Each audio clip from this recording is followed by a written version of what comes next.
J'estime que la situation de la CEDEAO est sous nos yeux. On ne peut pas la nier. Aujourd'hui, la CEDEAO est en difficulté. Il faut le reconnaître. Parce que quand une organisation qui est bâtie avec des objectifs d'intégration économique et commerciale, toujours en tout cas plus poussés, quand on voit qu'il y a des pays qui cherchent à sortir de cette organisation, on ne peut pas dire que l'organisation se renforce. Et quand l'organisation ne renforce pas, elle faiblit forcément. Je suis arrivé dans un contexte où ces trois pays-là ont annoncé leur départ. La période de préavis est en train de courir jusqu'en janvier. Notre responsabilité en tant que contemporains qui devons administrer cette situation malheureuse, c'est de parler aux uns et aux autres. J'ai la chance ou la malchance de ne pas avoir été là quand ces sanctions-là étaient en train d'être prises et qui ont envenimé les rapports entre la CEDEAO et les États de l'Alliance du Sahel. Quand je suis arrivé, on me pointe de ces États-là, ne me regarde pas comme quelqu'un qui a été parmi ceux qui les ont sanctionnés. Donc ils ont une facilité à me parler plus qu'ils ne peuvent en avoir pour les autres. C'est un atout qu'il faut mettre au service de la communauté. Quand je dis communauté, je parle de tous les pays. Et de travailler à ce que la réconciliation renforce l'objectif d'intégration.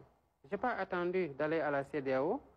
Dans le cadre des visites que j'ai entreprises pour raffermir les relations du Sénégal avec ses voisins, d'abord, avec qui nous partageons la même frontière, avec qui nous adressons des défis communs qui sont très prégnants, notamment le Mali.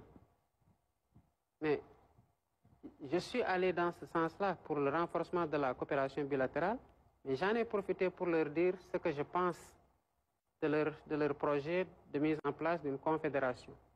D'abord, je respecte leur souveraineté et leur choix, mais j'ai essayé d'attirer l'attention de mes homologues de ces pays-là qui traversent une situation que l'on connaît et à laquelle nous sommes très solidaires, ainsi qu'avec leur peuple, pour essayer de les faire revenir autour de la table des négociations.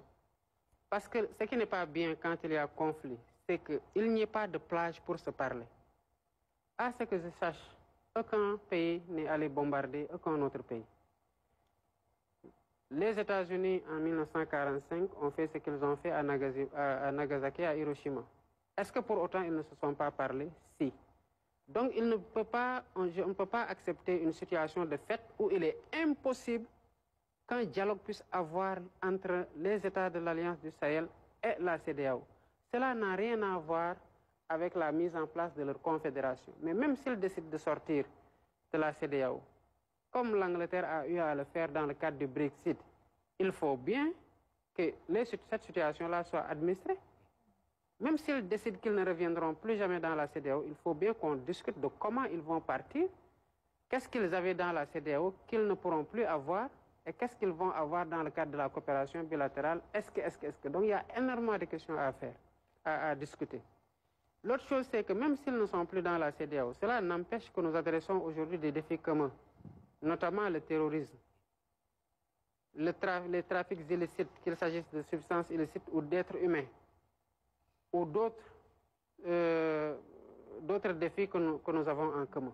Mais ces défis-là doivent être pris en charge au sein de la CEDEAO, et dans toute la mesure où on pourra leur en faire bénéficier, même s'ils ne sont pas dans la CEDEAO, qu'on trouve les plages de discussion et de convergence. Je ne me fais pas d'illusions, j'y vais avec beaucoup d'humilité.